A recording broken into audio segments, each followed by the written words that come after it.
राधा वल्लभ श्री हरिवंश। राधा वल्लभ श्री हरिवंश। वृंदावनेश्वरी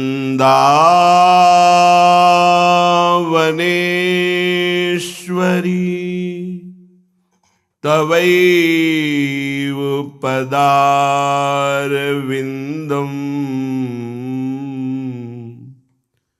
प्रेमामृतैकमकरन्द रसौघपूर्णम्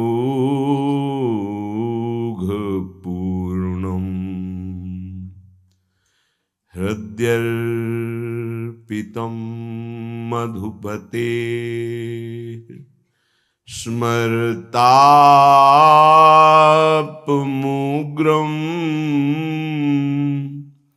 निर्वापयत् परम शीतलमाश्रयामि। परम शीतल माश्रयामि।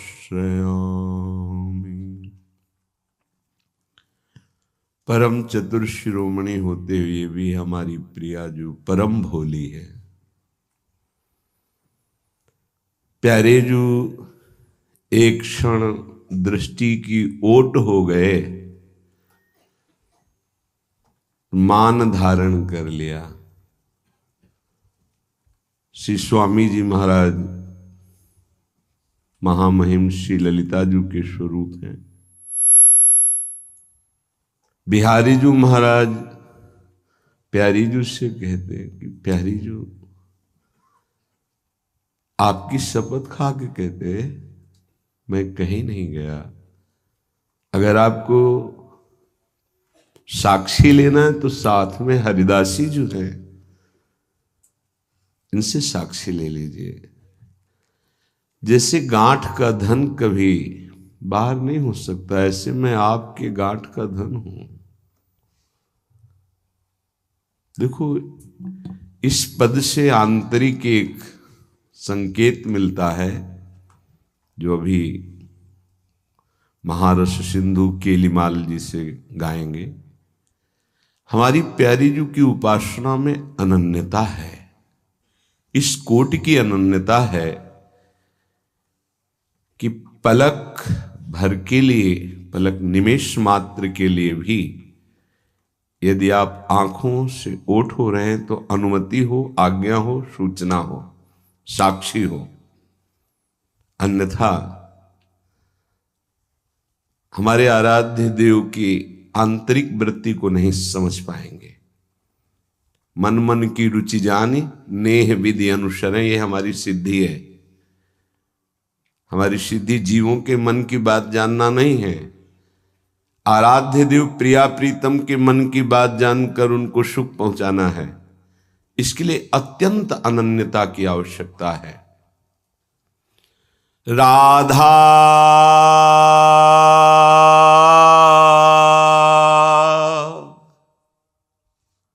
रसिक बिहारी कुंज बिहारी हृदय बिहारी बांके बिहारी राधा रसिक कुंज बिहारी कहत जो हो न कहूँ गयो सुनी सुनी राधे तेरी सो। आपकी शपथ रसिक कुंज बिहारी जी कह रहे हैं कि हे किशोरी जू, हे स्वामिनी जू, न कहूँ गयो मैं कहीं नहीं गया, आपकी आज्ञा के बिना नहीं। ये हमारी अनन्य उपासना का स्वरूप है। अब जो ये कहें करें हम सोई। हमारे यहां पुरुषार्थ प्रधान नहीं है, कृपा प्रधान है। ये वृंदावन धाम है, और सही पूछो तो कहीं भी किसी को परम कल्याण, मोक्ष, पदवी, प्रेम आदि प्राप्त होती है, उसमें गुरु कृपा ही केवलम, मोक्ष मूलम गुरु कृपा। हमारी गुरुदेव हैं स्वामी जी, राधे वेष्टम संप्रदायिक कर्ता आचार्यो राधा मंत्रदः सद्गुरुश्च मंत्रो राधा यस्य सर्वात्मनैवं वंदे राधा पाद पद्म प्रधानम। राधे वेष्टम हमारी इष्ट हैं श्री राधा, हमारे संप्रदाय की कर्ता आचार्य है राधा, हमारा मंत्र है राधा, हमारी मंत्र दाता है राधा, हमारी सर्वस्व है राधा। ऐसे वृत्ति प्रदान करने वाले महाप्रभु हरिवंश चंद्र जी के चरणों की मैं वंदना करता हूं, जिनकी कृपा से ये वृत्ति प्राप्त होती कि सर्वात्मनैवं राधा, मेरी सब कुछ राधा है। मेरी आचार्य राधा, मेरी संप्रदाय कर्ता राधा, मेरी मंत्र दाता राधा, मेरा मंत्र राधा, मेरा सब कुछ राधा। महाराज को प्रमाण देना पड़ रहा है बांके बिहारी लाल को। ऐसे हमारे गुरुदेव हैं स्वामी जी। पलक ओठ होते ही जरा सा मुख फेर लिया, राधा रसिक कुंज बिहारी कहत जू हो न कहूं गयो, सुनी सुनी राधे तेरी सौ। आपकी शपथ में कहे नहीं गया और जा भी नहीं सकता। मोहिना पतियाहु तो संग हरिदासी हुती, बूझ देख भटू कही धो कहा भयो मेरी सो। प्यारी तो ही गठोंद न प्रतीत छाणिछिया। अगर कोई राधा किशोरी की कृपा प्राप्त न करे तो उनके गांठ का धन है श्रीलाल जो कैसे कोई प्राप्त कर सकता है। अगर श्री कृष्ण के प्रेम को कोई प्राप्त कर पा सकता है तो मात्र प्रियाजू की कृपा से। वो कह रहे हैं मैं आपकी गांठ का धन हूं, तो प्रियाजू कौन है? लालजू का धन है। ये परस्पर एक दूसरे के धन हैं और एक दूसरे के धनी हैं, और ये दोनों धन सखियों के हाथ में है। दंपति संपत्ति ये जब सहचरी कृपा करती है तब प्राप्त होते हैं। प्यारी तो ही गठोंद न प्रतीति छाड़िछिया, जानी दे इतनी एरी सो। अब जाने दो ना प्रियाजू, अगर अब विलंब होगा तो आप जानती हैं जैसे मछली जल के बिना एक क्षण तो जीवित रह ही सकती है, पर मैं नहीं रह सकता। लंपट लो निमेश अंतरते अलप कलप सात। पलक निमेश की अंतराय को 700 कल्पों के वियोग दुख का अनुभव श्री लालजू महाराज को होता है। जान दे इतनी एरी सो। प्रमाण हरिदासी जी हमारे साथ हैं। हम कहीं नहीं गए, आपकी आज्ञा के बिना कैसे जा सकते हैं। एकदम अंतर प्रीति से बाहर वृत्ति हुई, गही लपटाई रहे छैल दो, छाती सो छाती लगाई फेरा फेरी सो। यहां इस भाव में, इस दर्शन में केवल सहचरियों का प्रवेश है। जिस समय ऐसी स्थिति होती है उस समय आशीष की झड़ियां हृदय से सहचरियों के बरसती है प्रिया प्रीतम के ऊपर। कैसी सामर्थ है। समस्त सुखों के समुद्र श्री लालजू, ऐसे सुख समुद्र की सार श्री लाडली जू, ऐसे सुख समुद्रों को भी अपने आशीष से सुख प्रदान करने की सामर्थ सहचरियों में है। अहेतु की कृपा से हमें उसी पद में वर्ण करने के लिए श्री जी ने चयन कर लिया है। अयोग्य हैं, अनाधिकारी हैं, पर वो रीझ गई, अब इसमें प्रश्न नहीं उठता। उन्होंने हमें आकर्षित करके वृंदावन धाम बुलाया, उन्होंने हम सबको अपनी महिमा सुनाई, उन्होंने ही हमारे मन को अपनी तरफ आकर्षित किया। अन्यथा प्यारोढ़ुम क्षमते न यच्छु शुकादि नाम तू यद ध्यानगम, यहाँ गही लपटाए रहे छैल दो, यहाँ संभाव्योपि विरंचि नारद शिव स्वयं भुवाद्यर्णया। इन बड़े बड़े महापुरुषों के लिए भी ये अगम्य रस वृंदावन धाम का है। श्रीपाद प्रबोधानंद जी महाराज कह रहे हैं, श्री वृंदावन कुंज भूषण सदा, वृंदावनाविष्टधी,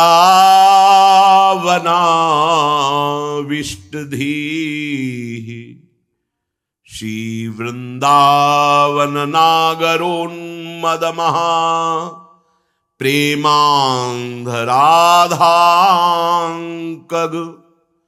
श्री वृंदावन मोहन स्मर, सदा वृंदाटवी जीवनम, श्री वृंदावन चंद्र खेल मम, हृदय व्यंजन निकुंजे निशम। हे वृंदावन निकुंज विलासी श्री श्यामा श्याम, हे वृंदावन निकुंज के भूषण श्री प्रिया प्रीतम, हे नित्य वृंदावनाविष्ट चित्त युगल सरकार, हे वृंदावन नवनागर श्री लालजू महाराज, हे वृंदावन प्रेम उन्मद श्री लाडली जू महाराज, हे वृंदावन की नवनिभृत निकुंज में राधा की क्रोध में अपने जीवन का पोषण करने वाले, हे वृंदावन के परम जीवन श्री वृंदावन में राधांक में अपने जीवन का पोषण करने वाले, हे वृंदावन के जीवन, हे वृंदावन के चंद्रमा युगल चंद्र, आपसे प्रार्थना है, मेरी सामर्थ्य नहीं है, पर आप मेरे हृदय को निकुंज बनाइए और मेरे हृदय रूपी निकुंज में खेलिए। श्री वृंदावन चंद्र खेल मम, हृदय व्यंजन निकुंजे निशम, रात दिन आप मेरे हृदय रूपी निकुंज में खेलिए। जो वृंदावन का आश्रय लेते हैं, वृंदावन की रज का सेवन करते हैं, वृंदावन के रसिकों का संग करते हैं और वृंदावन रस की उपासना करते हैं, उनका हृदय निकुंज हो जाता है। उसी हृदय निकुंज में वो संपूर्ण लीलाओं का दर्शन करता है। एक वृंदावन बाहर है, वो एक वृंदावन यहाँ प्रकाशित होता है। भगवत ऋषि जी कह रहे, हमारे उर वृंदावन और माया काल जहां नहीं व्यापक, तहां रसिक सिरमौर। रसिक सिरमौर श्री हितजू महाराज, श्री स्वामी हरिदास जी महाराज, श्री हरिराम व्यास जी महाराज, जहां नित्य निरंतर सेवा सुख का रसास्वादन कर रहे हैं, वो नवनिभृत निकुंज यहां प्रकाशित होता है। उपासक के हृदय देश में आवश्यकता निरंतर चिंतन की है। बाहर से हम शरीर सेवा में लगाए हुए हैं और अंदर से प्रिया प्रीतम का चिंतन चल रहा है, तो बाहर भी पवित्र और अंतर में भी पवित्र। अंतर का चिंतन, स्वरूप चिंतन, लीला चिंतन ये बाद की बात है। पहले नाम चिंतन प्रारंभ करें। नाम जप, शरीर से सेवा और नाम चिंतन। अगर हम सेवा परायण हैं तो नाम का जिह्वा से जरूर उच्चारण करें, नहीं विस्मरण होने की संभावना है। उपांशु, क्योंकि अगर हम बाहर बोलते हैं श्री जी की श्रृंगार सेवा में, कहीं हमारे मुख से थूक की छिट्टी न पड़ जाए। रसोई सेवा में है, पद गायन कर रहे हैं, कहीं ऐसा ना हो जाए। इसलिए जब हम श्री जी की सेवा में हैं तो हमारा मंत्र जाप, हमारा पद गुनगुनाना ये उपांश ही होगा। वाचिक नाम जप, नाम कीर्तन, पद कीर्तन उस समय कर सकते हैं, जैसे सोनी लगा रहे हैं, पोछा लगा रहे हैं, इसमें कर सकते हैं। लेकिन पात्र मार्जन करके रख रहे हैं, रसोई सेवा या श्रृंगार सेवा, उस समय उपांश ही होना चाहिए। जब सेवा से निवृत्त होकर हम एकांत में मंत्र जप कर रहे हैं तो ये चार बातें नहीं होनी चाहिए मंत्र जापक में या नाम जापक में। उस समय जिस समय हम बैठे हैं, पहला, नाम जप या मंत्र जप में जो ही हम माला प्रारंभ करते हैं तो सदगुरुदेव भगवान को प्रणाम करके मौन धारण करते हैं जब तक वो माला ना हो जाएगी। अत्यंत आवश्यक होने पर भी माला पूरी ही करनी है, तब बात करनी है। मंत्र जाप में ये नियम होना चाहिए। अगर ऐसा नहीं है तो फिर माला पुनः आपको प्रारंभ करनी पड़ेगी, उसे पूरा करने। बीच में रोक कर बात करके फिर आगे, ये नहीं चलेगा, ये दोष माना जाता है। माला पूरी होने तक वार्ता नहीं हो सकती। बोलना बीच में, पहला दोष। दूसरा, इधर उधर देख ऐसे माला जपने, मेरुदंड सीधी, नासाग्र दृष्टि ऐसे। जिसे नींद आने की संभावना है वो आंख मूंद के भजन करने मत बैठे। नहीं, कंबल या शाल ओढ़ा, आंख मूंद ली तो माला छूट जाएगी और आपका समय व्यतीत हो जाएगा नींद में। ऐसा प्राय होता है।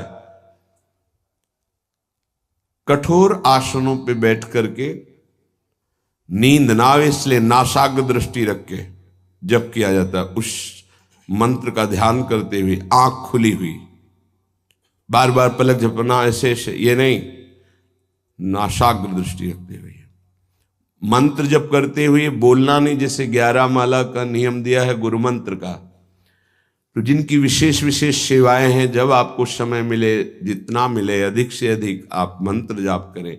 जब आप आसन पे बैठकर मंत्र जाप कर रहे हैं तो बोलना नहीं है, माला पूरी होने पर ही बात करें अगर कोई अत्यंत आवश्यक है।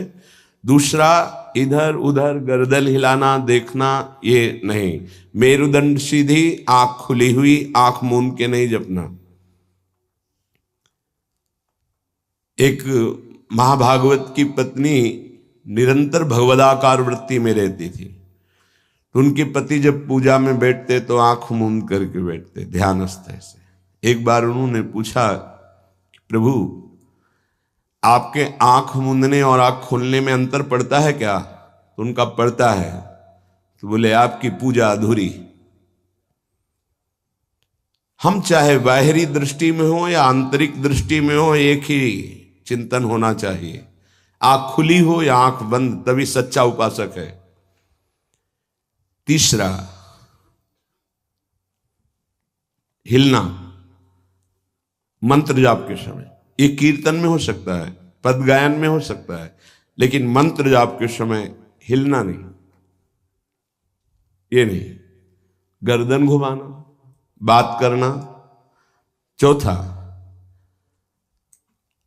हंसते हुए प्रपंच की वार्ता करना, हंसी मजाक चल रही, बोलना मतलब उत्तर देना। चौथे में जो हंसते हुए प्रपंच वार्ता करना। बैठे कुर्सी में 3 लोग, माला हाथ में, प्रपंच की वार्ता। अपमान कर रहे हो माला का, मंत्र का। आप क्या कर रहे हो? उपहास कर रहे हो। 4 लोग जा रहे हैं, माला सरक रहा है, बातचीत कर रहे, तो माला सरकाने से थोड़ी भगवत प्राप्ति होगी। जो माला की एक भी मन का नाम और मंत्र से खाली ना जाए, उसका चिंतन करते हुए, वो आंतरिक चिंतन को बढ़ाने के लिए माला है। माला सरकाने से थोड़ी भगवत प्राप्ति होती है। माला की मनका के सहारे से हम प्रत्येक मंत्र का चिंतन करके, उसका श्रवण करके, मनन करके तब फिर आगे बढ़ते हैं।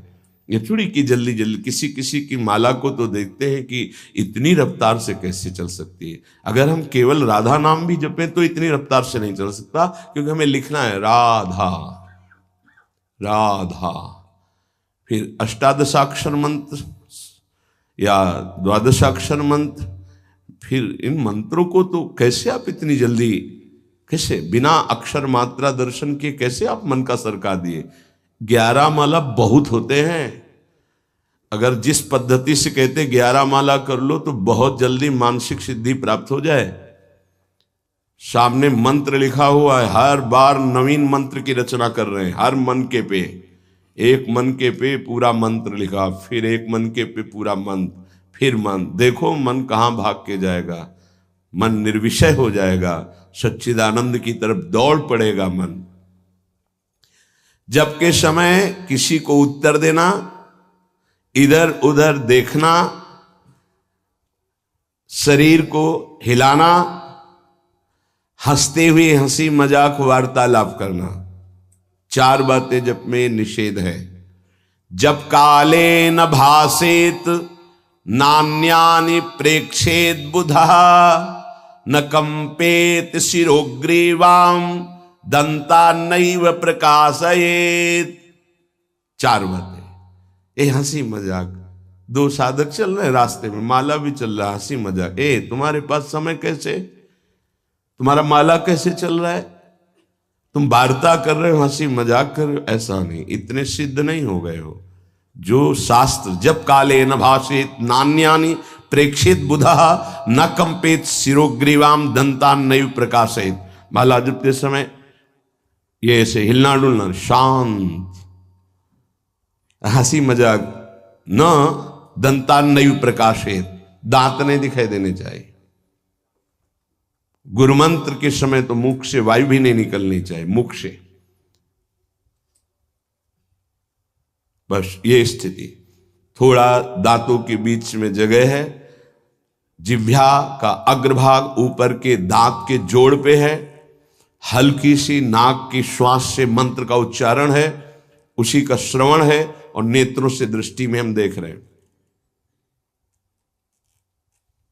भगवदाकार मंत्राकार वृत्ति करनी है।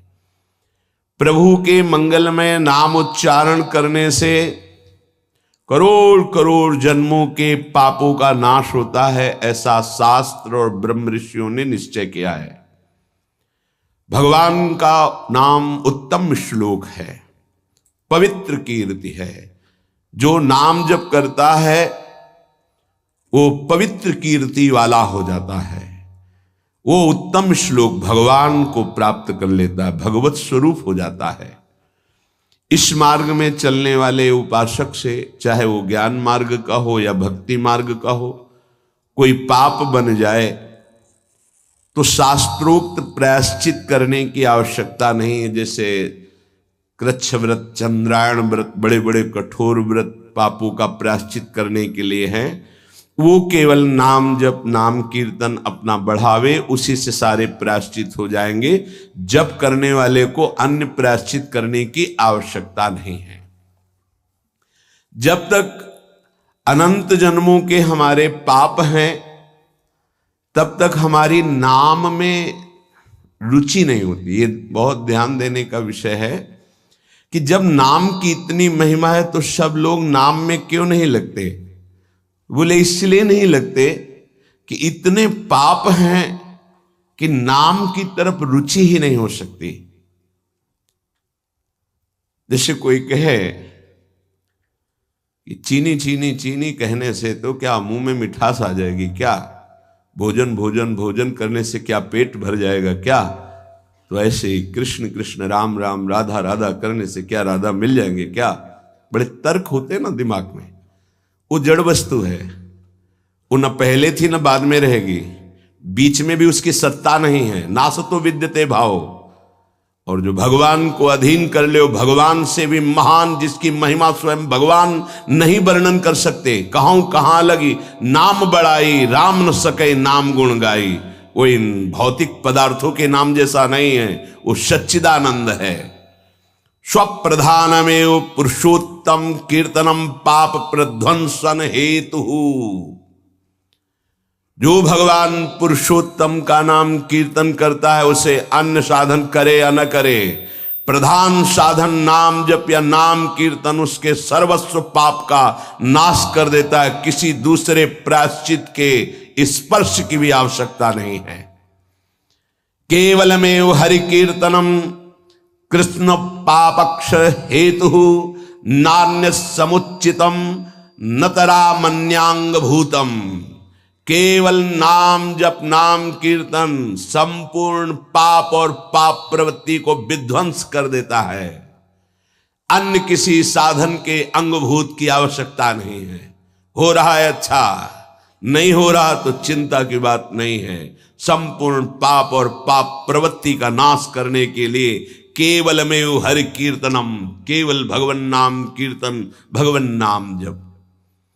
नरक हेतु संस्कारः प्रायश्चित्त निर्वर्ते न सजाति योत्पादकः भक्त्या पुनरुभव विधोपीति भक्तेरे वात्यंतिक शुद्ध हेतुत्वम न कर्मणाम। जैसे निश्चित हो चुका है, आपके पाप कर्म से बन चुके कि नरक जाना है, निश्चित हो चुका है। अब उसको मिटा सकता है तो केवल नाम जप मिटा सकता है, दूसरा कोई साधन नहीं है।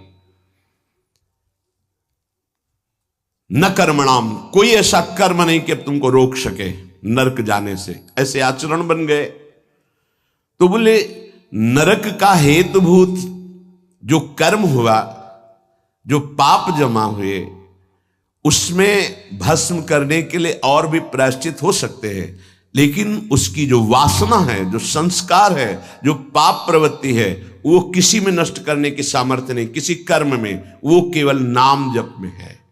नाम बड़े बड़े पापों को विध्वंस करके पाप की वासना, संस्कार, प्रवृत्ति का नाश कर देता है।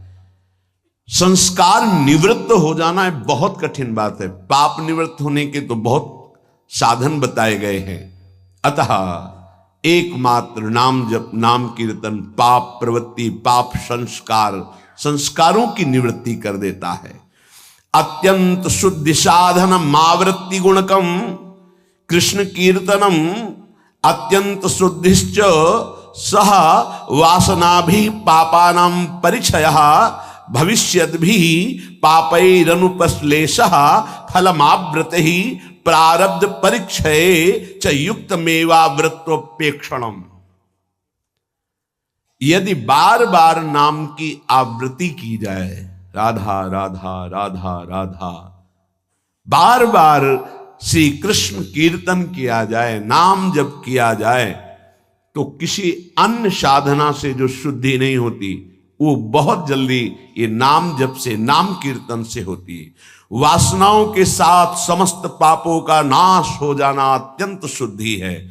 भविष्य में कभी किसी पाप का संपर्क जो भूल से, चूक से, कुसंग से, उपासक से बन जाता है, वो तत्काल भस्म हो जाता है। तत्काल इतनी भीषण जलन प्रायश्चित पैदा होती है कि उसके लिए नहीं कि अभी का पाप शाम तक भी टिक पाएगा, नहीं, तत्काल प्रायश्चित होता है। नाम जप से तत्काल ग्लानि, इतनी जलन क्यों, भस्म हो जाता है। और अगर उपासक चाहे तो प्रारब्ध का क्षय भी कर देगा। प्रारब्ध अर्थात जो शरीर भोग निश्चित हो चुका है। ऐसा न समझे कि नाम जापक भजन करने वाला प्रारब्ध क्षय नहीं कर सकता। हर रोग को नष्ट करने की सामर्थ्य है, पर वो अपने नाम जप की जो आवृत्ति कर रहा है, अव्यावृत भजनात्, बार बार नाम जप कर रहा है, वो आराध्य देव के विधान को जानकर सुखी होने वाला उपासक हो जाता है। पाप क्षय हुआ, पाप की प्रवृत्ति का नाश हुआ, आगे भूल चूक से पाप हो जाए उसका भस्म करने की सामर्थ्य उसमें, प्रारब्ध को क्षय करने की सामर्थ्य होते हुए भी भक्त अपने प्रारब्ध को क्यों भोगता है? क्योंकि वो उस भजन से अपने आराध्य देव को प्रसन्न देख करके, मन जहां है सावई मना कृष्ण पदारविंदेव, अब उसे प्रारब्ध कोई दुखद नहीं लगता, अपने स्वामी का मंगल विधान लगता है, वो उसे सहज में भोग लेता है। यदि चाहे तो उसे तत्काल भस्म कर दे प्रारब्ध को। आगे इसका वर्णन करते हैं। अप्रारब्ध प्राचीन पापक्षय सकृत कीर्तनमेव साधनमिति निरपवादम अन्नवचनानि संत्य अनंतानि। प्रारब्ध से भिन्न पापों का क्षय समझना। अप्रारब्ध प्राचीन पापक्षय, बिना प्रयास के नाम जप से वो क्षय हो जाते हैं। प्रारब्ध के लिए संकल्प करना पड़ता है और भक्त संकल्प रहित होता है, इसलिए प्रारब्ध को भोगता है। जो प्राचीन पापाक्षय अप्रारब्ध, जो प्रारब्ध में नहीं है, पूर्व संचित जमा पाप कर्म है, वो सकृत कीर्तन में साधनमिति, एक ही साधन भगवन नाम कीर्तन, भगवन नाम जब वो स्वाभाविक नष्ट हो गया। निरपवादम, इसमें किसी का कोई तर्क नहीं है, पर प्रारब्ध को क्षय करने के लिए संकल्प करना होता है। ये मेरा रोग नष्ट हो जाए, ये कभी भक्त नहीं कर सकता। इसीलिए बड़े बड़े संतों को कष्ट में देखा गया शारीरिक। अप्रारब्ध स्वाभाविक क्षय हो जाएगा, पर प्रारब्ध के लिए संकल्प करना पड़ेगा। इसलिए भक्तजन अत्र वचनानि संत अनंतानि, संतों के अनंत वचन पाए गए। क्या कि जैसे मेरे प्रभु रख रहे हैं वैसे मैं बहुत राजी हूं, मेरे स्वामी जैसे मुझे रख रहे हैं, जोई जोई प्यारो करे सोई मुहि भावे, तेरा किया मीठा लागे।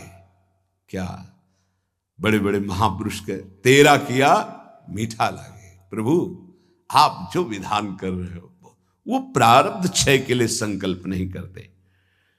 कीर्तनात् पापक्षय तदा वृत्त्या तद विषयाणाम वासनानाम प्रचय अपचयश्च पाप वासनानाम ततो भगवज्जनो सेवा सात्यताम ततस् तदुपवर्णित महिमनि भगवती पुण्य श्लोक शेखरे भगवती नैष्ठिकी भक्ति तत्शोकादि नाम अत्यंतोच्छेद ततः सत्वस्य परमोत्कर्षः तत्व साक्षात्कार ततो मुक्ति रीति अयमर्थः।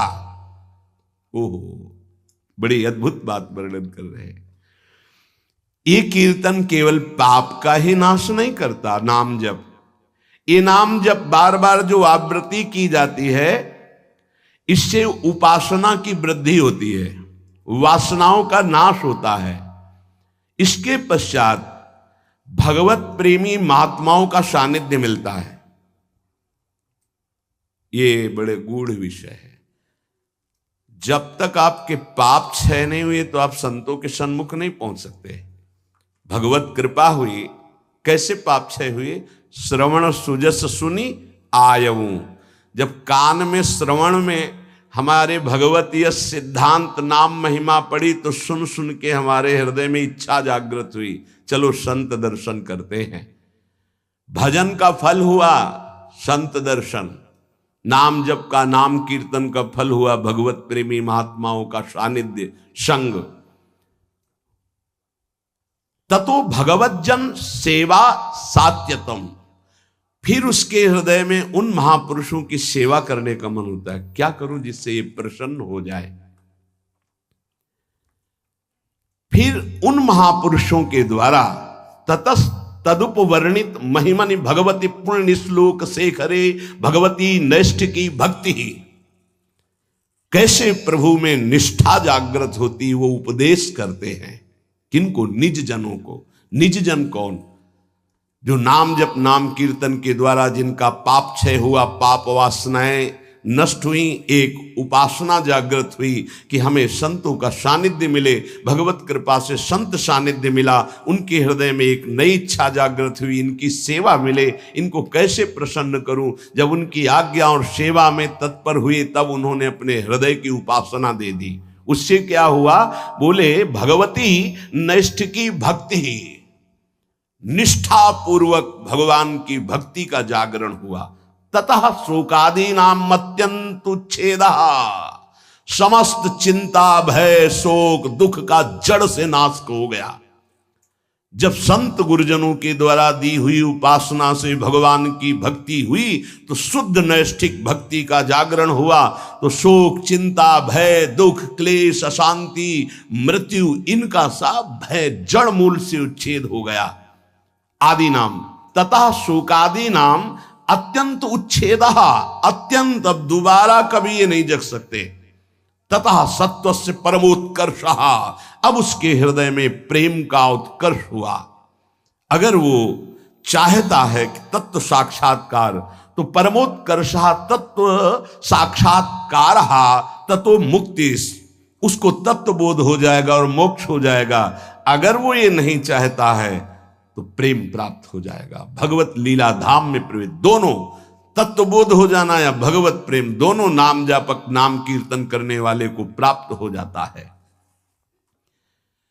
तो सर्वेशाम अपि भगवन नामम प्रत्येक मेतादृशम सामर्थ्यम न चा नरक सृष्टे लानर्थक्यम दग्धेपि कश्चितम प्राचीने पापमनि।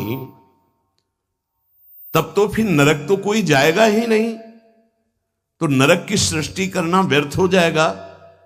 यदि नाम जब नाम कीर्तन सब करेंगे तो सबके पाप नष्ट हो जाएंगे, सब तत्वबोध सब भगवत प्रेम प्राप्त कर लेंगे।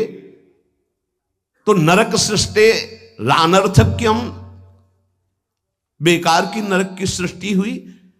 दग्धेपि कर्तचित प्राचीने पापमनि, क्योंकि पूर्व पापी नरक में दग्ध करते हैं, जलाते हैं, कष्ट भोगवाते हैं, और वो तो नाम जब नाम कीर्तन से नष्ट हो जाता है। तो कह रहे हैं तदुत्तर काल भावी भी रंगो भी महदवा मानिश्च नरकपातस्यापि संभवात्। बड़ा सूक्ष्म विषय वर्णन करते हैं। ना चावृत्ति गुणकमेव कीर्तनम सर्वस्यापि भविष्यतीति कश्चिदस्ति नियमः। एक तो सब नाम महिमा सुन भी नहीं पाएंगे। भारत में कितनी जनसंख्या है? 135-40 करोड़ तो है ही है, क्यों? ऐसे ही तो है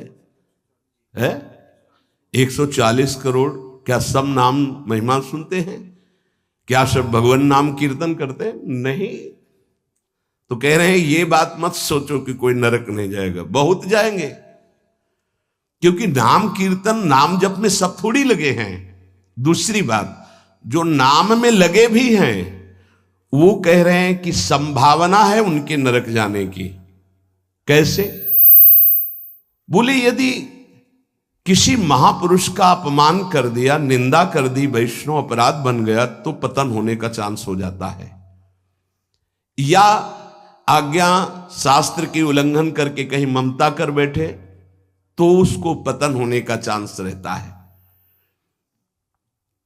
बोले उदाहरण में आप बताइए कि नाम जापक कौन जो ममता करके अपनी स्थिति से भ्रष्ट हो गया? बोले अतएव भरत देवस्वापि ऋषभ देवे नानुग्रहीतस्यापि प्रतिबद्धा परोक्षानुभवत वादांतरायी रत्यंत सूक्ष्मन भगवद उपासना त्वाच तदुत्तर काल भाविना मृगाशक्ति रूपेण कर्मणा निकृष्ट देहारंभा मृगत्वपमपि। जहां निरंतर भजन के लिए राज्य और पत्नी और पुत्र आदि का त्याग किया भगवान ऋषभ देव जी के पुत्र भरत जी, वहीं मृग की ममता में आकर के मृगाशक्ति रूपेण कर्मणा निकृष्ट देहारंभा, निकृष्ट देह मृग की प्राप्त कर लिए। अगर ममता करेंगे चूक हो जाएगी, जन्म जन्मांतर के लिए कितना जाना पड़ेगा। उनकी सावधानी ये रही कि मृग शरीर में भजन किए तो अगले बोध संपन्न जड़ भरत जी के रूप में प्रकट हुए। अगर नाम जप कर रहे हो, भजन कर रहे हो और वैष्णव निंदा कर रहे हो, संत अपमान कर रहे हो, संत द्रोह कर रहे हो, तो आपको भ्रष्ट हो जाना पड़ेगा, अपनी स्थिति से गिर जाना पड़ेगा। जय विजय योश्च वैकुंठ वासिनोरपि ब्रह्मविदो मानादधा पतनम। ब्रह्मविद महापुरुष सनक सनंदन सनातन सनत कुमार का अपराध करने के कारण वैकुंठ में विराजमान जय विजय अधापतन को प्राप्त हो गए। ब्रह्मविदवमान जनितम ही दुरितम दुरत्ययम भगवद उपासनेनापि भगवद भक्तावमान जनितम च प्रपंचितम। कह रहे हैं कि जो ब्रह्म धाम में विराजमान वैकुंठ धाम में वो जब अपराध कर दिए भक्त का, सनक सनंदन सनातन सुमनत कुमार का, तो उनको 3 जन्म के लिए अधापतन हुआ और राक्षस भाव को प्राप्त हुए, दैत्य भाव को प्राप्त हुए। तो जो भगवद भाव मान जनितम च प्रपंचितम, जो प्रपंच दृष्टि रखकर नाम जप करते हो, भगवत भक्तों का अपमान कर देते, निंदा कर देते हैं, तो महात्माओं का अपमान करने से उनकी गति बिगड़ सकती है। इसमें 3 बात बताई। पहले तो सब नाम महिमा सुनते ही नहीं है, सबके कानों में ही नहीं पहुंचती। अगर किसी के कानों में पहुंचती है तो बड़ा भाग्यशाली ही उसे पकड़ पाता है, नहीं तो छोड़ देता है। तो ऐसे लोगों की गति दुर्गति ही होती है। दूसरे जो नाम पकड़ते हैं उनमें कोई भाग्यशाली होता है कि किसी की निंदा स्तुति ना करते हुए, नाम जप करते हुए आगे बढ़ जाए। नहीं तो जहां नाम जप हुआ अपने में गुणाभिमान आने लग की संभावना होती है, अगर साधु संग ना हुआ, वो दूसरे संतों की फिर अवहेलना, निंदा, अपमान। देखो भाई, एक ही प्रभु हैं, 10-20 प्रभु नहीं हैं। उनके नाम अनंत हैं, उनके रूप अनंत हैं, उनकी उपासना अनंत है, उपासना की पद्धतियां अनंत हैं, मान सकते हैं, लेकिन प्रभु एक हैं, इसमें कोई संशय नहीं। अब प्रायः एक धर्मावलंबी दूसरे धर्मावलंबी की निंदा करना ही अपने धर्म की महानता समझी जाती है। हमारी समझ में कम आता है। हम किसी की निंदा कर रहे हैं, किसी का अपमान कर रहे हैं, किसी की अवहेलना कर रहे हैं, तो हम अपने आराध्य देव की आज्ञा का उल्लंघन कर रहे हैं। एकादश स्कंद में परमार्थ का जब निरूपण वर्णन हुआ बीच में, तो उसमें था ना किसी की निंदा ना किसी की स्तुति।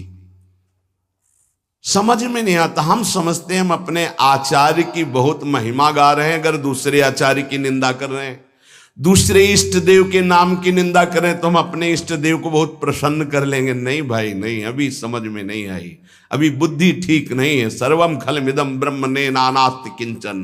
श्री कृष्ण चंद्र जी कह रहे हैं मत्ता परतरम नान्यत किंचित अस्ति धनंजय, मेरे सिवा कोई नहीं। फिर तुम उनके दास हो, तुमको नहीं दिखाई दे रहा तुम्हारा आराध्य देव स्वरूप में। अवहेलना, उपहास, दूसरे धर्म की अवहेलना अर्थात अपने आराध्य देव की, दूसरे वैष्णव की, दूसरे संत की, दूसरे उपासक की निंदा अर्थात अपने आराध्य देव की। कह रहे हैं जय विजय योश्च वैकुंठ वासिनोरपि ब्रह्मविदव मानादधा पतनम।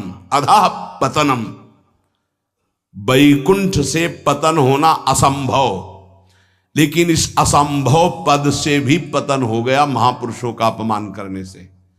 और तो सब छोटी बात है। इसलिए ध्रुवदास जी ने भी सिद्धांत विचार लीला में वर्णन किया, भक्तन के अपराध सो डरपत रहो। या एक अपराध है जो बड़ी बड़ी पदवी से तुम्हें भ्रष्ट कर देगा, तुम्हारे सारे सुकृत नष्ट कर देगा।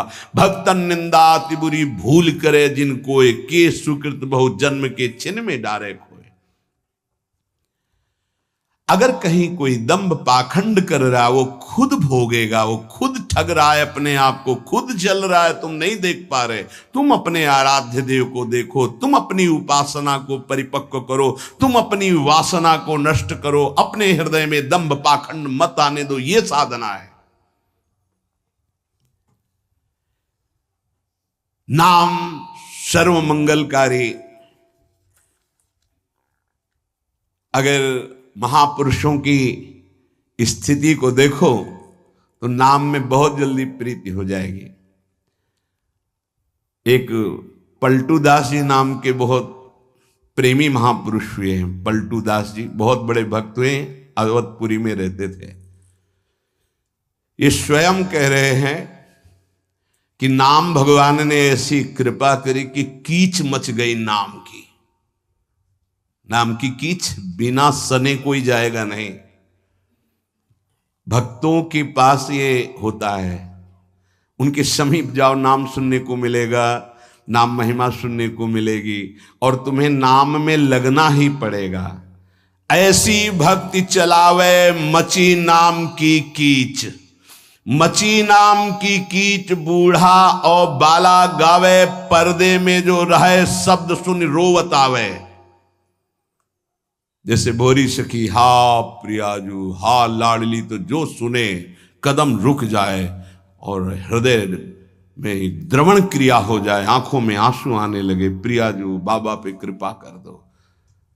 पलटूदास बाबा जी से जब वो जोर से भगवान नाम उच्चारण करते तो कोई पर्दे में कहीं भी, घर मकान कहीं भी उसके कान में पड़ता तो रोना आ जाता। ऐसी नाम की प्रीति उनके हृदय में जगी। बोले कीच मचा दी नाम की अवध में।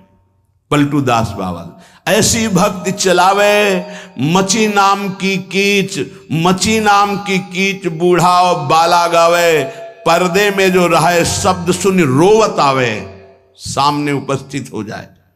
भक्ति करे निर्धार रहे त्रिगुण ते न्यारा, आवे दे लुटाए आप ना करे आहारा।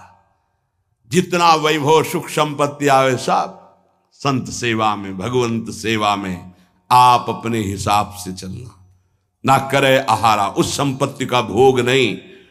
भक्ति करे निर्धार, कोई आधार नहीं, कोई पदवी, कोई मोक्ष, कोई कल्याण, कोई निमित्त नहीं। सहज भक्ति रहे त्रिगुण ते न्यारा, सतोगुण रजोगुण तमोगुण तीनों से ऊपर उठा हुआ महापुरुष नाम जापक साधु। आवे दे लुटाए आप ना करे आहारा, आए हुए संपत्ति वैभव को संत सेवा भगवंत सेवा आप उसका भोग नहीं। मन सबको हरिले सबन को राखे राजी, सबन को राखे राजी, ये भक्ति की महिमा है। मन सबको हरिले सबन को राखे राजी, किसी का भी द्रोह नहीं।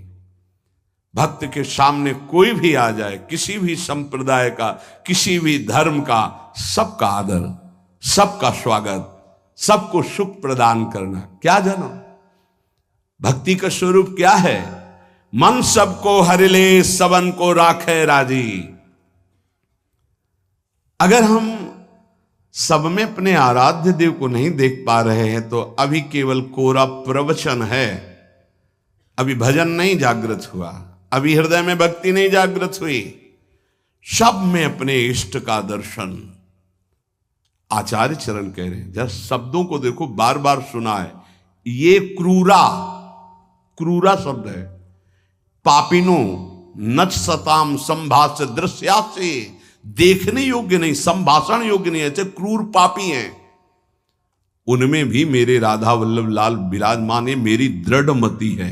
हरिवंश महाप्रभु कहते हैं, हे सी राम मैं सब जग जानी।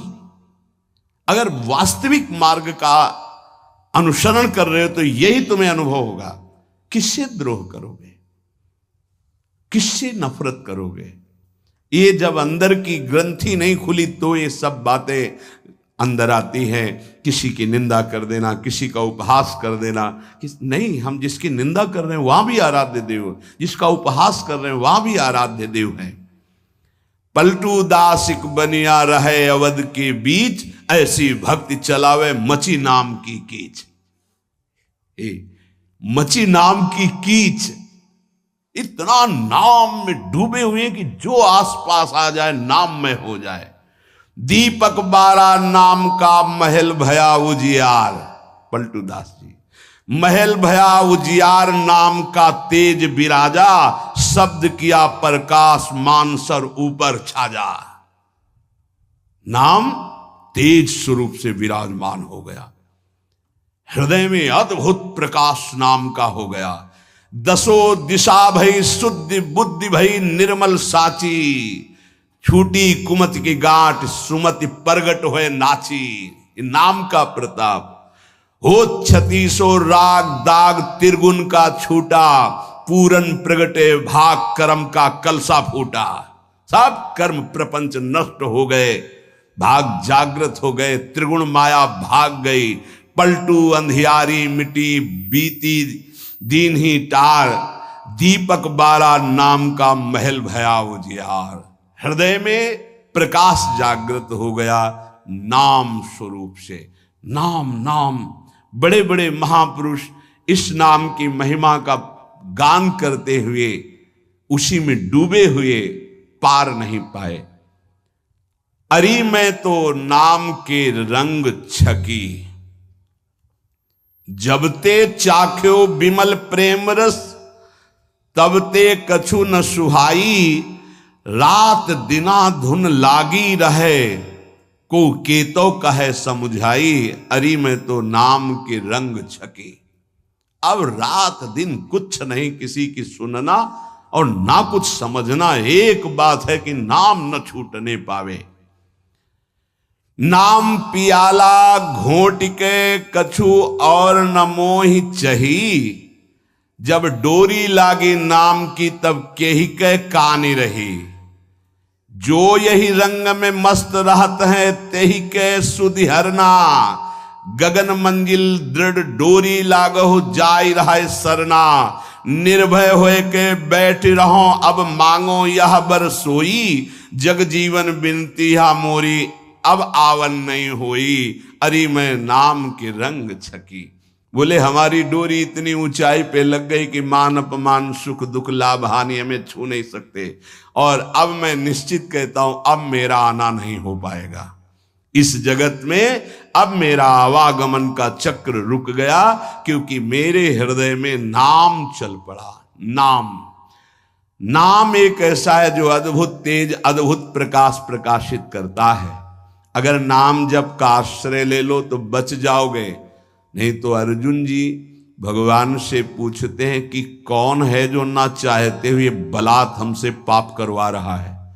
हम चाहते नहीं हैं कि पाप हो, पर प्रभु ये बलात् पाप कौन करवा रहा है। प्रायः सबका ये प्रश्न रहता है जो अर्जुन जी प्रश्न करते हैं, अथ केन प्रयुक्तोयम पापम चरति पुरुषः अनिच्छन्नपि वार्ष्णे बलादिव नियोजितः। हे वार्ष्णे, ये ना चाहते हुए भी जबरदस्ती जैसे कोई कर्म हमसे पाप कर्म करा ले, कौन कराता है। हम तो नहीं चाहते पर कराता कौन है।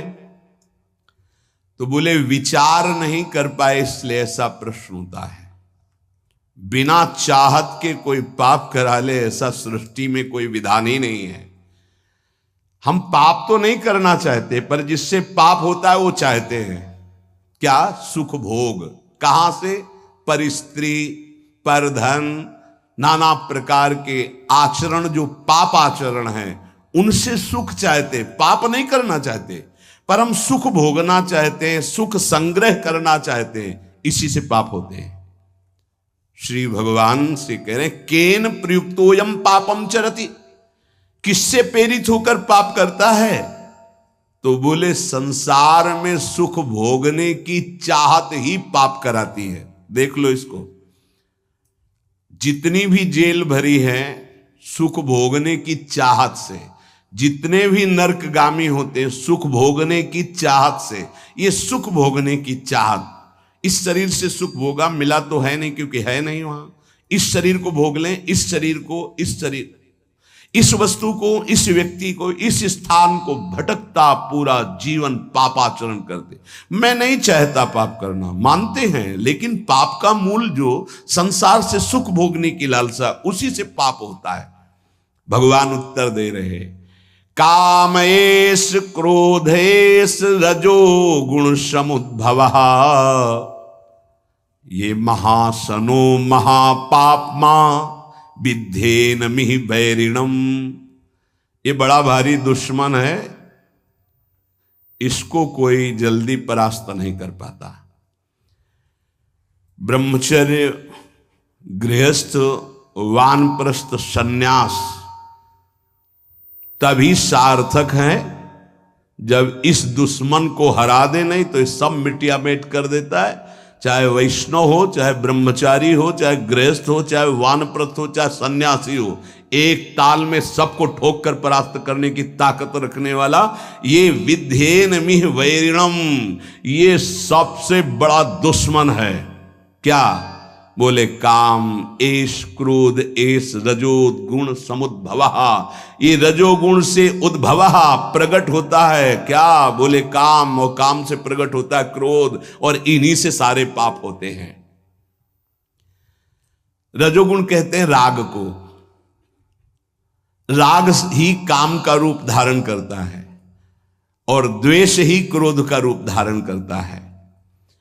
काम से राग पुष्ट होता है और राग से काम की उत्पत्ति होती है। शरीर का राग, भोगों का राग, रुपये का राग, पद का राग, राग सर्वत्र राग। राग से ही काम और काम से ही क्रोध, और काम और क्रोध ये दोनों महापाप कराने वाले हैं। और महासनो महापापमा, ये कभी तृप्त नहीं हो सकते। महासनो, चाहे जितना भोग लो आप, भगवान कह रहे हैं चाहे जितना भोग लो, ये कभी तृप्त होने वाले नहीं हैं। चाहे जितना पदार्थों का संग्रह कर लो, चाहे जितना सुख की सामग्री, वैभव, शरीर सब भोग लो, परिणाम में तुम्हारा हृदय जलेगा, घोर पाप बन जाएंगे, सुख का किनका भी नहीं मिलेगा। नहीं, इतना जीवन हो गया, देखो वैसे ही अतृप्ति, वैसे ही अशांति, वैसे ही भोग वासना। कामेश क्रोधेश, उत्पत्ति विनाशशील जड़ पदार्थों के संग्रह की इच्छा और प्रकृति रचित शरीरों के भोगने में सुख की इच्छा, यही काम है, यही काम। ये पाप कर्म का मूल है। महापाप माय, महान पापी, महान पाप कराने वाला, महाशनो, कभी तृप्त ना होने वाला, काम के वशीभूत होकर के, जब उसमें बाधा पड़ती तो क्रोध के वशीभूत होकर के ये महान पाप बनते हैं। कभी दोनों से अलग अलग, कभी दोनों साथ मिलकर जीव को नष्ट किए हुए हैं पाप कर्म कराने में। 100-200 रुपया के लेन देन में झगड़ा हो गया, मार डाला। थोड़ी इंच 2 इंच जमीन के बंटवारे में मार डाला। क्रोध, कामना, वासना, उत्पत्ति विनाशशील पदार्थों के भोगने से कभी तृप्ति नहीं हो सकती। इसमें बहुत सुंदर वर्णन किया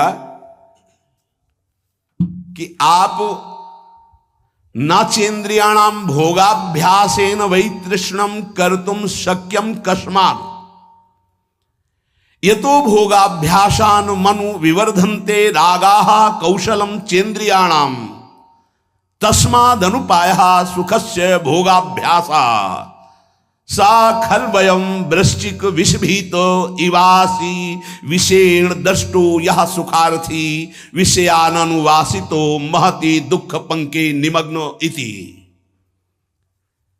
जब मनुष्य के हृदय में भोग वासना जागृत होती है तो प्रथम नहीं होती, बहुत जन्मों की वो है, अभ्यास उसका है। भोगाभ्यास के स्कूल कहीं नहीं है, शिक्षण प्रशिक्षण इसका नहीं होता। भोगाभ्यास पूर्व से, जैसे रसेंद्री का भोग, तो बच्चा पैदा हुआ, किसी ने शिक्षा नहीं दी, मां का वक्षा स्थल स्तन लगाया गया, पीना शुरू कर दिया। दूध की बोतल लगाई गई, किसने सिखाया है? भोगाभ्यास उसका पूर्व से दृढ़ है। वो शरीर नया पाया है लेकिन पुराना है, वो पुरातन है, वो जीव भगवान का अंश सनातन। अब जैसे जैसे यौवन अवस्था का उन्मेष होता है, सब भोग भोगने की प्रबल कामना जागृत होती है। अगर उपासक ये बात समझ ले, बहुत जल्दी विश्राम मिल जाए, जो यहां समझाना चाहते हैं कह रहे हैं कि नाचेन्द्रियाणाम भोगाभ्यासेन वै तृष्णम कर्तुम शक्यम। हमारे अंदर जो एक इच्छा जागृत होती है कि मैं भोग लूं तो शांति मिल जाएगी, सबके अंदर है। जिस जिस भोग को मन सामने रखता है, लगता है पैसा देके जबरदस्ती कुछ भी हो इसको मैं भोग लूं तो मैं सुखी हो जाऊंगा, शांत हो जाऊंगा, तृप्त हो जाऊंगा। या कह रहे गलत सलाह दे रही, बुद्धि भ्रष्ट है इसलिए गलत सलाह दे रही। नाचेन्द्रियाणाम भोगाभ्यासेन वै तृष्णम कर्तुम शक्यम। ये इंद्रियों का भोग कभी तुम्हारी तृष्णा को शांति प्रदान कर ही नहीं सकता। अगर धर्म पूर्वक काम का भोग किया जाए तो वैराग्य दृढ़ हो जाएगा। इसीलिए धर्म की मर्यादा के अंतर्गत भोग को, काम को भगवान ने अपना स्वरूप कहा है विभूतियों में। धर्म पूर्वक काम का सेवन सृष्टि संचालन के लिए धर्म पूर्वक शास्त्र मर्यादा के अनुसार, ये जो आज चल रहा है ना, ये पहले कभी नहीं था। बड़ी मर्यादाएं, जिसका उपहास किया जाता है ना मर्यादाओं का, उन्हीं मर्यादाओं में सुरक्षित थे। पूर्व की मर्यादाओं को, धर्म मर्यादाओं को, शास्त्र मर्यादाओं को आज के बच्चे उपहास करते हैं। ए पुराने जमाने के, ऐसे कह के, ए पुरानी बातों को रखने वाले।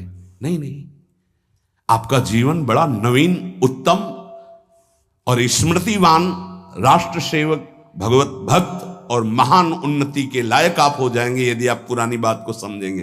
पुरानी माने पुरातन, पुरातन माने सनातन, सनातन माने समस्त शास्त्र सम्मत बात। नवीन नवीन बच्चे नवीन नवीन अवस्था में जब ये अभ्यास, पूर्वाभ्यास भोगों का जागृत होता है तो ये हमको शिक्षा देता है अंदर से गलत। अगर भोग लूं तो शांति मिल जाएगी, भोग लूं तो प्रसन्नता मिल जाएगी, सुख मिल जाएगा। शास्त्र कहता है न चेन्द्रियाणाम भोगाभ्यासेन वै तृष्णम कर्तुम शक्यम। आज आदर्श शास्त्र नहीं रखे जा रहे, आदर्श ब्रह्म ऋषि नहीं है, आज आदर्श विदेशी सिद्धांत है। भोगाभ्यास, विलासिता, मनमानी आचरण। नहीं नहीं भाई, ये गंगा यमुना का परम पावन भगवद अवतारों से परम पवित्र भारत देश है। यहां धर्म प्रधान और मोक्ष पदवी प्राप्त करना केवल इसी क्षेत्र में है और नहीं है, ध्यान रखना। ये भारत भूमि का विधान केवल है, अन्यत्र तो भोगाभ्यास है, यहां योगाभ्यास है। अंदर अपनी इंद्रियों का दमन करके, मन का दमन करके परमात्मा आनंद में मगन होने वाला ये भूमि यहां की शिक्षा देती है। यहां के ब्रह्म ऋषियों की ये शिक्षा है। ये भ्रम हटा दीजिए, ये महाबैरी महापापी कभी ना घाने वाला काम हमारी बुद्धि को भ्रष्ट करके प्रेरणा देता है। इसे भोग लूं, ये सुंदर है, इसे भोग लूं, ये वस्तु भोग लूं, ये व्यक्ति भोग लूं। भोग लो, कितनी बार मर चुके हो भोग भोग के, इस बार भी मर जाओगे, कुछ हाथ नहीं लगने वाला। देख लो, अनंत बार भोग चुके, अनंत बार क्या क्या नहीं बने होंगे, क्या क्या नहीं भोगे होंगे। इसी जन्म में देख लो क्या क्या नहीं भोग रहे हो, क्या क्या नहीं भोग लिया, क्या है आपके पास। शास्त्र की आज्ञा मानोगे तो सुखी, शांत और महान बन जाओगे। नाचेन्द्रियाणाम भोगाभ्यासेन वै तृष्णम कर्तुम शक्यम। नहीं सामर्थ्य है इंद्रियों की कि तुम्हें भोग में वो शांति प्रदान कर दे, नहीं है। त्यागाच्छांतरनंतरम, अधर्म पूर्वक भोगा हुआ भोग तृष्णा को बढ़ाकर नरकगामी बना देता है। अशांत चित्त, घोर दुख में जीवन। क्या समझते हो, तुम्हारा अविनाशी शरीर है, कर लो मनमानी। अभी गांठ दर्द, कमर दर्द, आंखों से दिखना कम, चक्कर आ, न जाने कितनी कमियां पैदा हो जाएंगी। गृहस्थी लायक नहीं रहोगे, संसार की सेवा लायक नहीं रहोगे। करो भोगाभ्यास, करो मनमानी आचरण, तो खुद देख लो तुम्हारा स्वभाव क्या होता है, तुम्हारा प्रभाव क्या होता है उस कर्म का। आगे खुद देख लीजिएगा। अब सावधानी की बात कर रहे हैं। यतो भोगाभ्यास मनु विवर्धन्ते रागाः कौशलम चेन्द्रियाणाम। अब जैसे जैसे वो भोग भोगने में युक्त होता है तो उसकी इंद्रियां भोगाभ्यास के कला कौशल से प्रवीण होती हैं। शास्त्र है, यतो भोगाभ्यास मनु विवर्धन्ते रागाः कौशलम चेन्द्रियाणाम। ऐसे भोगा, वैसे भोगेंगे, ऐसे भोगेंगे, ऐसे भोगेंगे, ऐसे सुखी हो जाएंगे। वहां चल के वो भोगा शक्ति, विषया शक्ति उसकी प्रबल होती चली जाती और अशांति, भोग की चाह प्रबल होती चली जाती है। चला था कि भोग लेंगे तो शांति मिल जाएगी, हो गया उल्टा। तस्माद अनुपाया सुख से भोगाभ्यासा। सुख की खोज चलने वृत्ति आई थी कि चलो भोग भोगेंगे और सुखी हो जाएंगे। कहां? वही तृष्णम कर्तुम शक्यम, तृष्णा बढ़ गई। इसकी सामर्थ्य है भोग की, वो शांति प्रदान कर सके। न जातु कामः कामानाम उपभोगे न शाम्यति, हविषा कृष्ण वर्तमेव भूय एवाभि वर्धते। जो भोगों की लालसा करके भोगों के भोगने में लगा हुआ और सोचता है कि शांति मिल जाएगी, तो ऐसे जैसे अग्नि को सुहाती हुई घी की आहुति दो, कभी वो अग्नि बुझेगी, बढ़ती चली जाएगी।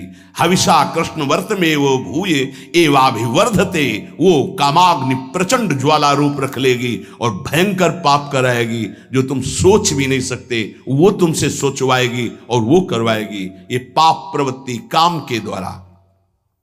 हुआ क्या? बोले सा खलवयम वृश्चिक विष भीतम इवासी विषेण दष्टो यह सुखार्थी विषयानुवासितो महत दुख पंके निमग्न इति। बीछी के डंक के जहर से बचने के लिए विषधर कोबरा के मुख में हाथ डाल दिया। उल्टा हो गया। क्या? हृदय में पहले जलन हुई थी भोग वासना की, तो उसको तो सह नहीं पाया। ये था बीछी के डंक का जहर। और भोग भोगने में उतर गया तो बोले कोबरा के मुख में हाथ डाल दिया, भारी विष धर के। आप तो जहर चढ़ गया। पता नहीं कितने जन्मों में उतरेगा जहर ये भोग वासना का।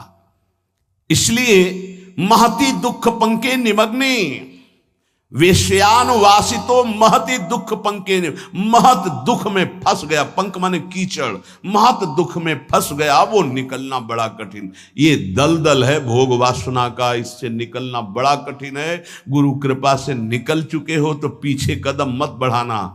तुम्हें दिखाई दे रहा है बड़ा कोमल भूमि, नीचे इतना दलदल है कि निकल नहीं पाओगे। श्री भगवान कह रहे हैं कामना की पूर्ति से लोभ उत्पन्न होता है। जिम प्रति लाभ लोभ अधिकाई। आज ये भोग भोग लिया, बड़े खुशी हो गए, अब ये भोग भोगेंगे, ये भोग भोगेंगे। ये पता नहीं कि ये कर्म इतने बलवान होते जा रहे हैं। जो हमारे कर्म हैं ये हमें विध्वंस कर देंगे, भोगने लायक नहीं रखेंगे। समय देख लेना, जब समय आएगा दंड देने के लिए। आप लोग देखते हुए भी नहीं देखते हैं। संसार में सब देख रहे हैं, फिर भी आप नहीं देखते हैं। अंधे बन रहे हैं, विवेक शून्य है। इसलिए कर्म का क्या दंड मिल रहा है आप देख रहे हैं। गाना बज रहा है, 5 लोग बैठे मस्ती से, नौजवान, गाड़ी एकदम चल रही रफ्तार से। वो शासन बिगड़ गया और एक्सीडेंट हुआ, दरे पे मृत्यु हो गई। क्या है? उनको 1 सेकंड पहले पता नहीं मैं झूम रहा हूं, मेरा आखिरी झूमना होगा। अब अगला जन्म किस योनि में जाएगा पता नहीं है। मदिरा की उन्मत्तता, रजोगुण चढ़ा हुआ, तमोगुण की ज्वाला हृदय में जला रही, नष्ट हो गया शरीर। न भगवत चिंतन, न क्या कीमती मनुष्य जीवन का दुरुपयोग। ये कामना की पूर्ति के लिए नाना प्रकार की कुचेष्टाएं पैदा हो जाती हैं। कैसे कैसे नार की गतियां, यही नार की गतियां, कैसी कैसी राक्षसी बुद्धि सवार हो जाती है। एक नादान बच्चा है जिसको अपने हित अहित का पता नहीं है, ऐसी ऐसी चेष्टाएं मार के फेंक दिए। ये राक्षस तेरे शरीर में एक सुई चुभे तो तुझे इतना कष्ट महसूस होगा, और उसके शरीर को जला दिया, नष्ट कर दिया, काट के फेंक दिया। क्या हुआ? ये महान पाप कराने वाला राक्षस काम उसकी बुद्धि पे सवार है। कामेश क्रोधेश रजोगुण समुद्भव महासनो महापापमा विध्येनमि वैरिणम। ये दुश्मन, अंदर से इस दुश्मन को देखो। ये कामना संपूर्ण पापों, संतापों, दुखों और जन्म मरण की जड़ है। ये काम, ये कामना। कामना वाले व्यक्ति को जागृत में सुख मिलना तो दूर रहा, स्वप्न में भी कभी सुख नहीं मिल सकता। काम अछत सुख सपने हो नहीं। जो चाहते हैं कि हमें कभी दुख ना मिले, कभी चिंता, कभी शोक, कभी भय ना मिले, तो एक काम से बचो। पाप कराने की मूल जड़ काम है, और पाप से ही दुख, चिंता, भय, शोक, नाना प्रकार की नारकी गतियां मिलती हैं। नाशवान पदार्थों के भोगों की ये कामना तुम्हारी बढ़ती चली जाएगी, कभी तृप्त नहीं होगी। अविनाशी परमात्मा की प्राप्ति के लिए तुम्हें मानव देह मिला था।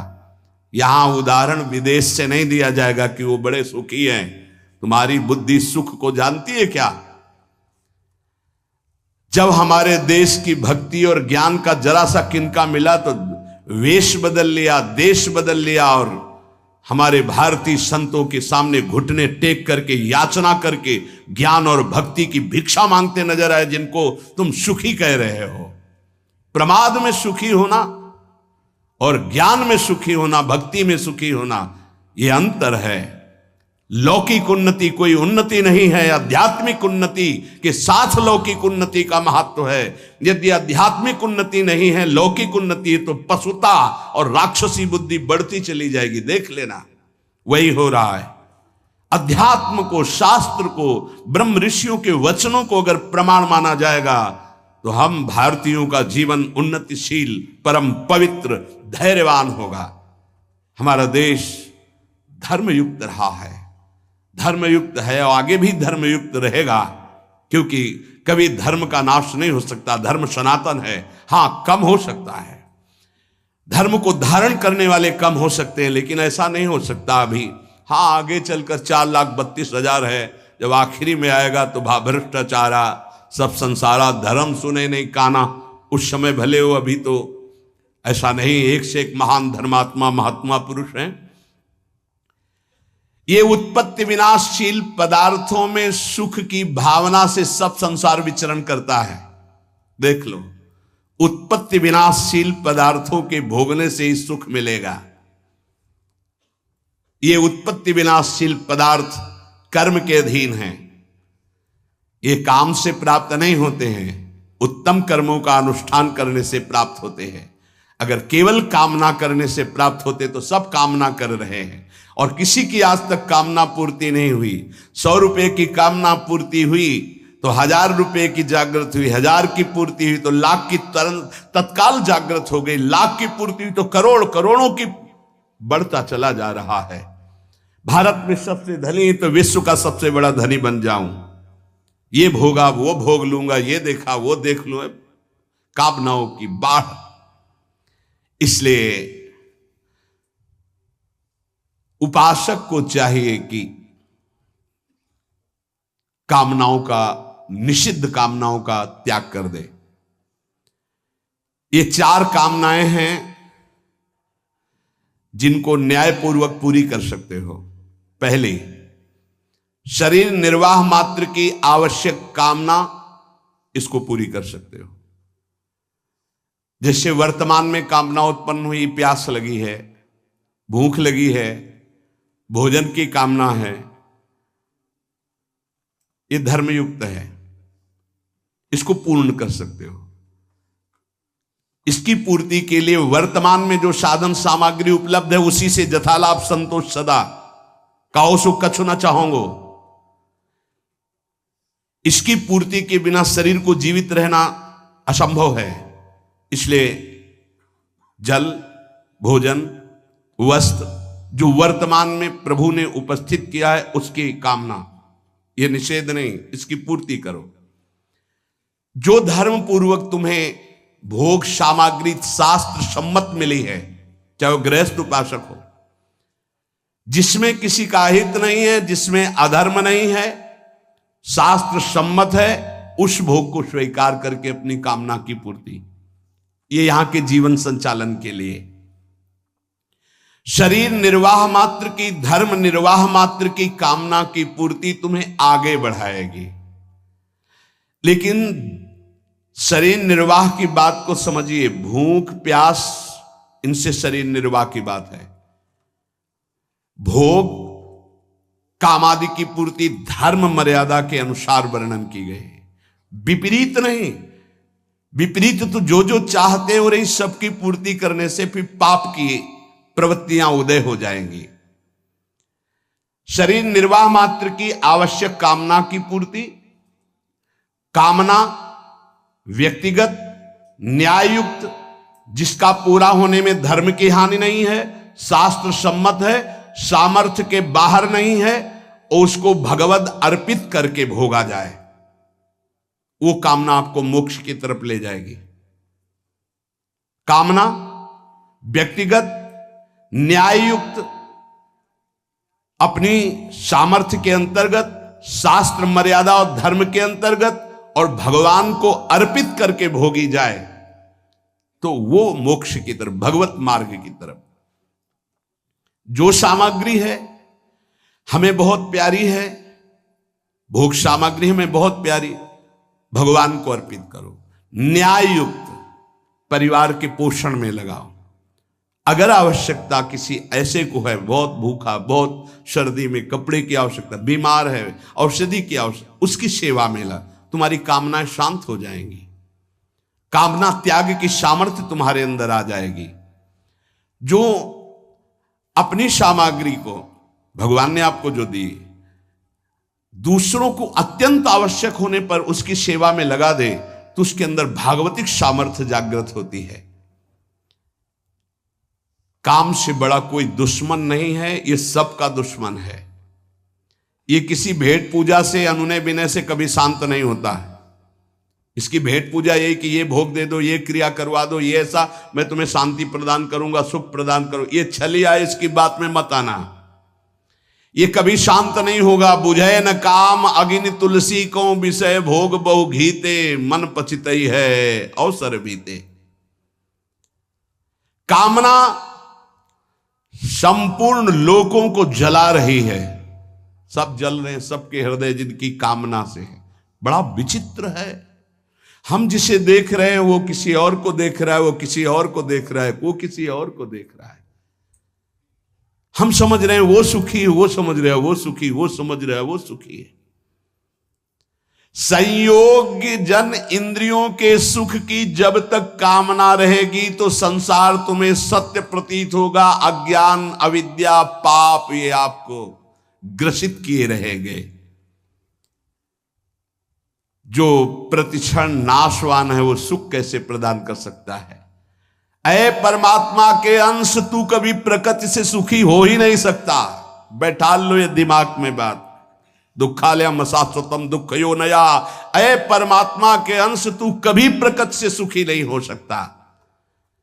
जैसे चलचित्र सिनेमा में पके हुए अंगूर दिखाई देते हैं तो क्या तुम्हें खाने को मिल जाएंगे? तो बोले वो तो मिलेंगे नहीं, चित्र के हैं।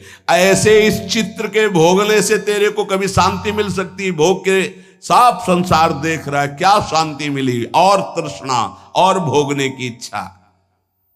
वस्तु, व्यक्ति, क्रिया, इससे तो सुखी होने वाला नहीं है, तू अविनाशी है, पक्की बात। लौटो, अपने स्वरूप की तरफ लौटो, नहीं पापाचरण हो गए तो मनुष्य जीवन का लाभ नहीं मिल पाएगा। जो वस्तु से, व्यक्ति के शरीर से और क्रियाओं से सुख चाहता है वो कामी है। और कामी पुरुष में अनंत दोष, अनंत विकार, अनंत पाप उससे होते ही रहते हैं। जब तक मनुष्य के अंदर काम है वो कामी है, तब तक निर्दोष, निर्विकार, निष्पाप अपने स्वरूप को झांक भी नहीं सकता है।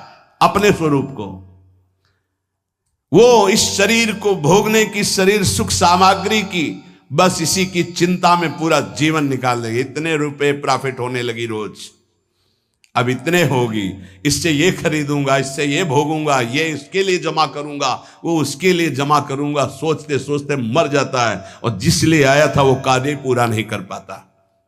निरंतर भगवदाकार मंत्राकार वृत्ति। कर्म 3 प्रकार के होते हैं, इष्ट, अनिष्ट और मिश्र।